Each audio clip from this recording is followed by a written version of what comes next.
Hey, what's up? How's it? Aloha. Welcome to the Star Advertiser Studios. My name is Makani, and this is Culturised, where we get to share and learn culture with some very important people, some guests, and some everyday Hawaiians. We got to thank our good friends from Uniqlo Clothing that we like to call Lifewear. Go check them out.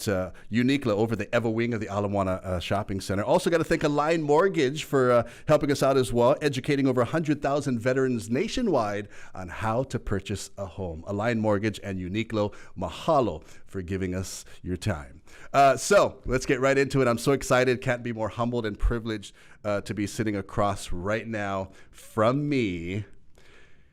If you love ghost stories, if you love chicken skin, remember back when you were young and you used to go camping and you used to walk around and all the stories that were told to you, and we always wondered, are they true? Are they not?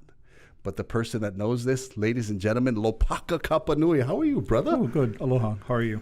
I am good. First of all, we are a cultured show, so there's new guidelines from the CDC of how to hawi lei. So here is a lei kukui for you, my friend. Mahalo. CDC rules, you know. Right. Mahalo. And I wonder if this is going to fit. Can? Right? Something not a lot of people think about, right? When we give lei. Yeah. They look at something and go, oh, okay. There you go. Oh, mahalo, brother. Oh, the nightclub choker style. You're taking us back now. So as you get situated, I want to get right into it. So Lopaka Kapanui. Many know what you do currently, but I want to get into this. It's a cultural part of our show. I want to go as far back as I possibly can. Growing up, what high school did you go to? I went to Waipahu. Yeah, a marauder. I never knew what a marauder was. do you know? Did they pull you on the side and say this is a marauder? Yeah, it was. It's a pirate, right? It's a pirate, but it was confusing. It's a confusing pirate. Waipahu High School. I want to know growing up in Waipahu, right? Was culture a big part of your life? Meaning, we always talk about, growing up, sometimes it wasn't in our face, like our grandparents, our parents said, this is what you got to do. This is culture. This is how you do it. Or was it more observation for you? And they just kind of said, this is what we do. Culture growing up in Waipahu back in the day was, it was a bunch of friends of mine of different ethnicities, Hawaiian, Filipino, Japanese, Chinese, Portuguese. But the funny thing is, we're all different ethnicities. But the thing that we do all the time is intrinsically Japanese. Wow. So, field trip, you go get the pink box from the Okazuya. And then Saturday night, it's Toyoma no Kinsan and then Kikaira. Wow. Right. Yeah, see, way back. See, that just kind of flipped my mind on this. Like, 'cause we all think Waipahu, we're thinking Filipino, right? But a lot of things you do, is it because you had more Japanese friends, or that's just... It was that plantation thing of Waipahu and everybody working together. Yeah, everybody equates Filipino and Waipahu, but it was largely a Japanese influenced culture. Wow. So we all went to the same karate dojo and, everything just Japanese. But the beauty of that is we didn't think of it that way because it's something everybody did. That's a trip. I like that because, today we think about culture and we're very specific, right? We're very specific. Back then, did you even think like that was culture? That was part of something but that was just everyday life. That was just everyday life. And the first time I went to the mainland on a trip, I kind of freaked out because, there's no musubi, no cone sushi, what do you call that? The no corned beef hash. So growing up in Waipahu, at home, was, as a Kanaka, was there Hawaiian things at home that you were taught and had to do as far as kuleana goes? Absolutely. One of the big things in our home was that you never address your parents or any of the elders from the back. Wow. Kualo ikiana all the time. And it's just the way it was. So if you were caught addressing a makua or a kupuna from behind, you're getting it from behind. Yeah. Wow. See, not a lot of people realize that today. Yeah. Right. Or even walking away talking to a kupuna, right? Yeah. so my son the other day had said aloha and he was walking away from me, and I was like, whoa, teaching moment, right? Right. Wow. So growing up, you did have that in the home, and then you were lucky and blessed enough to have friends that you could learn what other cultures besides Japanese that you kind of adhered to growing up? Well, with our Filipino friends, when there were celebrations, we would go to those parties, eating the kankanin and all that stuff. And everybody wore, the barong. But the one thing I didn't finish saying about, getting it if you talk from the back is one day I remember my mom saying, only the dead talk from behind. That's heavy. Said, people kualo iki. That's heavy. Wow.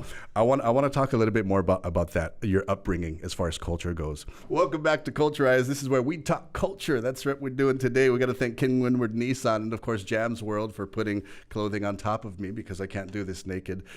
Sitting with Lopaka Kapanui. We're talking culture right now. We're talking growing up in Hawaii. You had the privilege of growing up in Waipahu, and you just totally kind of flipped it for me because outside of the home, you did a lot of very Japanese things. Inside of the home, very Hawaiian. Other things that you brought from your childhood as far as Hawaiian culture goes into your adult life that really stick to you, like we just talked about. Anything else that sticks out? Oh, yeah. One of the big things was, and, we think it's because we're kids, but it's really about earning your right to take your place. And so as kids, we all had to sit on the newspaper on the floor, wow. For dinner, lunch. And you, at some point in your life, graduated to sitting at the adult table. And so there was this thing about, when adults were talking, you're not supposed to interrupt, you're not supposed to be around. And because of the discipline of martial arts, today, I'm very, very old school about that, because I feel a young person has to earn their right to be at this table. I like that. I like that. Now, I personally see there was this, we were lucky to have that. Obviously, do you think it's very different today? And what do you think we can do with kids besides pa'i that can get them to that point, for them to see it, not just Hawaiian kids, but just kids in general? I think if we model ourselves on the way that things are done in schools in Japan, where the first part of their development is cleaning. Wow. Mop the floor, That's true. rake outside, sweep, everything like that. Learn manners and character first, before the real teaching happens. I'd like, so it's fair to say that culture shapes a person. Oh, absolutely. No matter what culture it is. I love the fact that you grew up that way, but was it put in your face? Was it like, this is what you got to do, or you just observed? You automatically knew, okay, newspaper's out, that's where I'm sitting. Yeah. Wow. See, and a lot of kids today, I hate to say it, but you got to tell them every little, you see the newspaper? That's where you're sitting. You got to tell them every little thing. I want to start to slowly get into, were you always a storyteller? Yeah, my sensei used to call me Lippy Espenda because I talked too much in class. Lippy Espenda. And it started when you were young then? Yeah. Wow. And so as far as stories go, was it anything and everything, or in your childhood, even in high school, what did you think about story-wise compared to what you do today? Well, when I was in second grade, I was already reading at a seventh grade level. So I always got the free pass to go into the library. And, I immediately went to the Hawaiian section and read all these books. And then I would go home and tell my parents the stories, that I read. And at some point, they're like, oh, that's good. And another, okay, enough already. I love that. Let's put a cap on your Ike right now. Don't learn too much because... So once you got into there... you were obviously a storyteller. At one point, we talked about, we'll take it far back as to Glenn Grant, right? Is that your first mentor? Is it the first person you looked to I guess, bring you to where you are today? Before Glenn, 2 years before him, I was already learning things from my mom, who had Ike that she needed to pass on because my siblings were not interested. And the funny thing is, the first time I went to her house and I sat on the floor, the concrete floor, and I had my notepad like this, and she looks at me, she goes, what is that?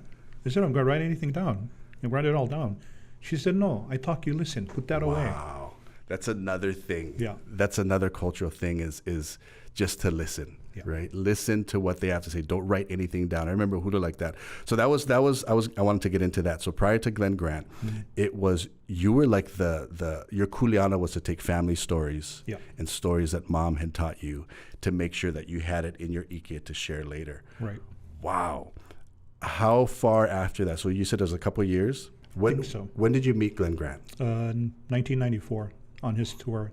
The first tour I actually went on, because I was working at a hotel in Waikiki, and everybody in the front desk was raving about this professor from UH telling ghost stories.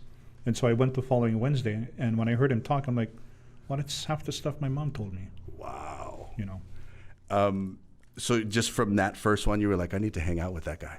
Yeah, and when the first official lesson of taking over the tour happened in 1999, I'm sitting in his Nissan Pathfinder. I have the notepad and the pen, and he says, put that away.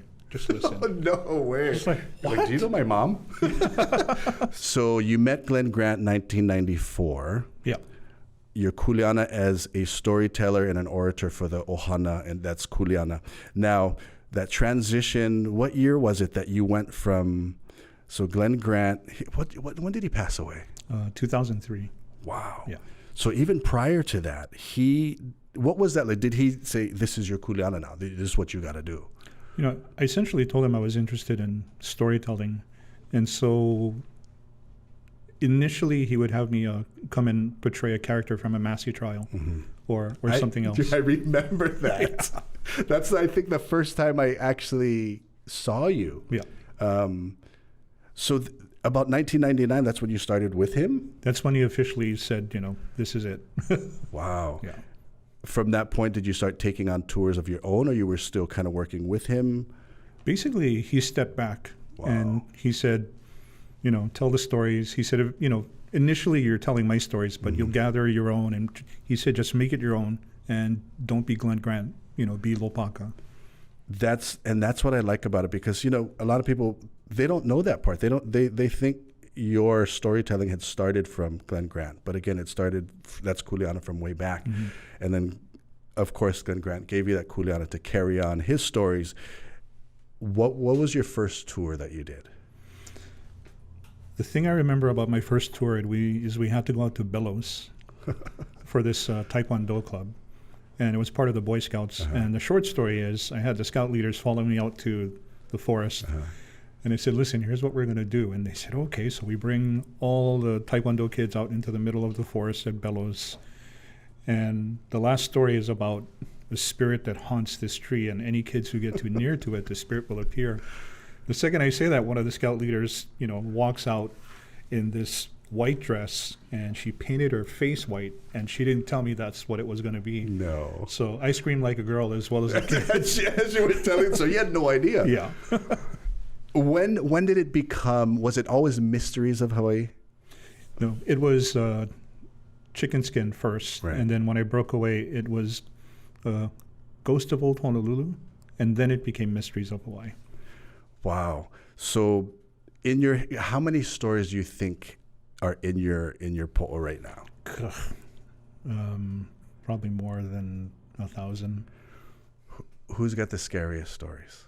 Who has? What ethnic group? Japanese, Korean, Hawaiian? Japanese and the Hawaiians. Why is that? Why? I always wanted to know. Yes, we hear these stories. Why were they told to us? I mean, was there a reason? Was it for genealogy's sake? Was it to of course, to carry on? But is there other reasons? Wait, it's for the sake of genealogy, but it's also a moral lesson, in these stories. And basically, these stories talk about sometimes the disparity of human nature. Wow. So it's more people oriented than it's really ghost or spirit oriented. Now, is it from a culture, say Hawaiian culture, we're very deep. Japanese culture, very deep. Do you notice it's like that? What about Filipino culture? I mean, I know they've had a lot of stories as well. Oh my God, yeah. Well, the one that's still prevalent today, and I get calls all about it all the time from Renton Road. Renton Road? Yes. I had no idea. Apparently there's an aswang. What? At the post office and at the old plantation manager's cottage until this day. People still call. Speaking of calling, till today, do people call you and say, hey, I've got a story, or this just happened to me? Do people still do that today to you? Well, they call an email about stories this much, but I hate to say it, but a lot of the calls go like this. Hi, are you the ghost guy? Yes. Are you the ghost guy? Yeah. And then they say, can you help me put a curse on someone? So they're wow. So their view of you're the ghost guy. Yeah. But in actuality, you're a storyteller. Yeah. Right? And you're telling other people's stories. So you're not the ghost guy. You can't put curses on anybody else, but you can tell people about curses. Oh, absolutely. And curses are still happening today. Coming up, I want to talk about some of the most mysterious or scariest places in Hawaii, or maybe even on Oahu. Can we do that? Oh, absolutely. My new thing I want to call you now is Night Marcher Consultant. we're gonna get to that in a few minutes. Night Marcher Consultant is the greatest thing I've ever heard. We got to thank, of course, our good friends from Honolulu Star Advertiser Studios for giving us a venue to talk culture. We're sitting out. We're talking ghost stories. We're talking cultural stories. And how culture growing up gave you the ability to carry a kuleana today. We're talking about ghost stories, Japanese, Hawaiian.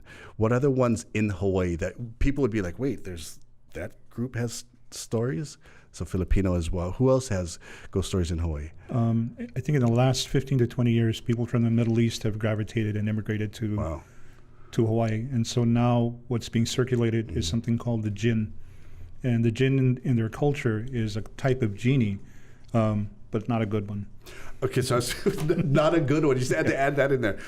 So do you, and they're obviously bringing it with them. Absolutely. Do you yourself believe that not only are they bringing it with them in story form, but do you think they're actually physically bringing it with them as well? Oh, yeah, absolutely. And, this is also the reason why we have voodoo practitioners here, from West Africa. Wow. And have you dealt with them? Slightly. Wow, that's so now with this influx of new ethnicities coming into Hawaii, brings their stories, brings their beliefs and whatnot. Scariest for you personally when you have to do a tour on anywhere in Hawaii, what's one place that you kind of cringe and be like, oh, I gotta go there? Fortunately, they started closing the gates at this place, and it was the most requested tour. That was the Pu'umahuka. Up at Pupukea. Yeah. The place just vibrated intensity all the time. I just got chicken skin now. Yeah. So you don't do a tour up there anymore? No. And, I'll give you the short story. The last time we went there was this guy and his wife and kids, and they were camped out in the middle of the heiau. Tarp generator. Inside, everything. Like local people or just? Yeah, local brought it. What the heck? I brought my people and I was explaining about the heiau, and the guy comes out and goes, oh, what you guys talking about? Oh, just the history of the heiau. He was like, I will tell you everything. And all his information is wrong. Wow. And as he's talking, his wife comes and gives him his crack pipe. Oh, no. And as I look closely, he's got a Glock, tucked right in here. So I'm like, thank you very much for everything. And you have all your people with you? Yeah. Wow. So, just let him talk, say whatever he wanted to say, even though it was heinous. And I'm like, thank you so much for your knowledge. And people are thinking, wow, this is part of the tour? It is scary. Yeah. So Omahuka is up there at Pupukea. What about outer islands? Outer islands, any islands that you're just like, whoa? Oh, definitely Kauai. Wow. Yeah. Where in Kauai? The Anywhere? whole place, just mana. Especially Wainiha, with the history of Menehune and night marchers at Lumahai. It's mad mana. So, have you ever been to Lanai? Yeah. See, being from Lanai, I remember growing up. Apparently, there's night marchers everywhere. I would want to go on with you because you can feel them, right? When you do your thing, you can feel them. Kauai, Pu'umahuka, here in Oahu, someplace we wouldn't even think of. Oh, yeah. La Pietra School for Girls. How he just went ready. Oh yeah, I was thinking you're gonna do La Pietra School for Girls. What was there prior to that? Papaeneneheo. It's where Kamehameha, beheaded his victims and put it on stakes along the walls of the heiau. What? Yeah. I learning something every day. Is that a part of the history? Is there more to it? That La Pietra, I'm kind of tripping out right now. Yeah. it extended all the way to the Culinary School of Arts, but the main portion of that hail was where La Pietra is today, which makes it the single most haunted private school on Oahu. That's crazy. I want to get into this. You are known as a night marcher consultant. What is that all about? We're about to publish a book on the history of night marchers in Hawaii. Mm-hmm. So from the Kumulipo to Kaka'ako. Documentation, kupuna interviews, wow. Attorney General's office, people who've all witnessed and recorded night marcher activity. Night marching. So if anybody ever wanted to figure out if there's something going on, do people actually call you? It's like, hey, something going on in my backyard or whatnot. Do they call you for that? Yeah. The funny thing, and this is real quick, during the Mahele, a lot of the Hawaiians who were working on, mapping out places would take certain maps and put certain kind of dots on people's property to let them know that it was a procession going through their property. We're going to get more into that on our extended version on YouTube or culturized.com. If you want to see this extended version, you got to go to it right now. Subscribe to our YouTube channel. We're going to thank Honolulu Star Advertisers and all of our sponsors for giving us time to rise our culture. Stay risen.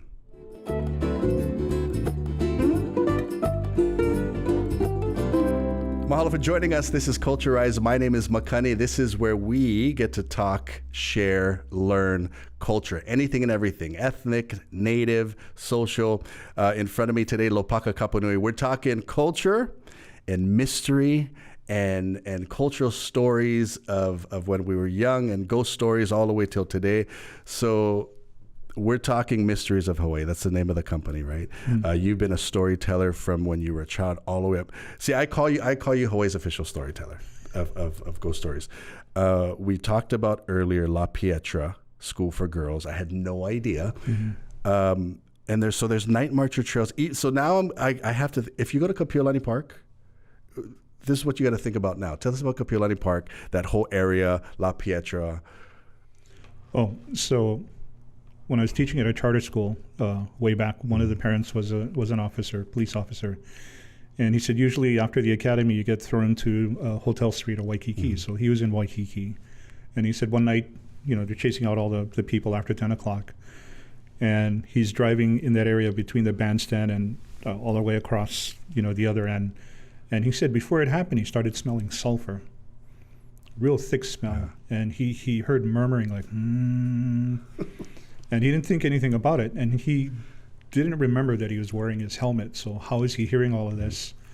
And he said all of a sudden he took this sharp right turn to go toward the tennis courts, and he said all of a sudden his quad just levitated in the air and turned over and started going like this. What? Like someone was trying to shake him out of it. And so when he finally let go and his head hit the grass, he said, good thing I had a helmet. And he looked up like this, and he said, this procession of ali'i coming through the bandstand. And he could see the ahu'ula. He could see the feathers fluttering like this, the mahiole. But he said they had no heads. And so I told him about what Kamehameha did. And Kahekili did. Took the prisoners of war to this compound. And that weapon, that two-pronged lua weapon. Oh, right. Kamehameha went and just plucked everybody's eyes out and let them suffer, and then came back and broke all the bones in their body with the neva. And then finally chopped all their heads off. Have you? This question just came to my mind when you're talking about Kamehameha. Was there ever somebody that came on a tour and was like, Kamehameha didn't do that? Because we see him as this our king. He united all the islands. He did all this, but a lot of times people tend to forget what he was a warrior. He was a warrior first, and he was brutal. Wow. And one of the things he learned was brutality. Take the first warrior and eliminate him with brutality. See, I'm just thinking in my head right now. I'm going to be running Kapiolani Park. Now, here's another question. Night marches, processions. Yes, they're called night marches, but could be at any time? Daytime? Nighttime? As long as it's that moon phase, it's their time. Wow. So you can actually look at that. You can figure out the moon phase and know. Mm-hmm. Do you yourself actually go out and look for them? I do not. See, I love that you said, because people do. Yeah. That's a crazy thing. Yeah, it's dumb. It's dumb. Don't do it. So night marcher trails. I'm originally from Lanai. Growing up, we used to play these dumb games, and we would try and stand at the edge of the city, right where the forest starts, and see who could stand there the longest, because we knew. Any stories of lanai that you have? This is a personal one for me. I was doing a storytelling at the resort, and on the way back on the shuttle, I jokingly asked the bus driver, "Hey, you guys get pinakbit?" He's like, "Oh yeah, I can call the kitchen." And I thought he was joking. He called. I got back to my room. There was pinakbit. That's lanai for you. And so I was like, wow, these guys are for real. And so when I opened the door and peeked out, this Filipino lady, this housekeeper, was in the hallway going like this. I said, "Nana, you want some pinakbit? Or, can you tell the chef, thank you so much?" And she looks at me, she goes like this. And then, she's doing her thing with the towel. And then from over here down the hallway, I hear, hey, so you got your pinakbit? I said, "Oh, yeah. In fact, I told Nana over here to say thanks to the chef."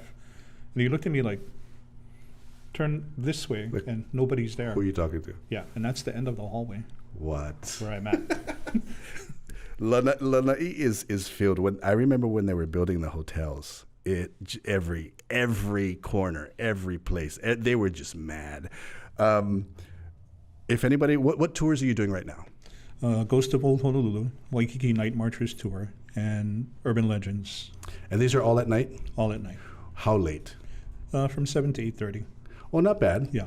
Because you do like midnight, 2 in the morning kind of stuff? Well, we do virtual online tours, that are very affordable.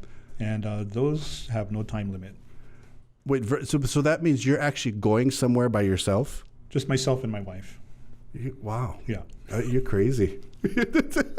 So virtually, so like our producer, if you're scared, right, you can just virtually go on it and watch you go to these places. Well, the funny thing is the people who watch are the ones who are actually sort of our eyes and ears, because there are things happening that we don't see, things that are heard that we don't hear. So they'll comment, "I hear something. I saw that shadow." Wow. Yeah. So if you ever want to go on a tour with Lopaka Kapanui, any one of these, and you just chicken skin moment, where can they reach you? www.mysteries-of-hawaii.com. There you go. So Lopaka Kapanui, mahalo, brother, for taking time. I know you're busy because there's a lot of projects going on right now. So everybody calls you.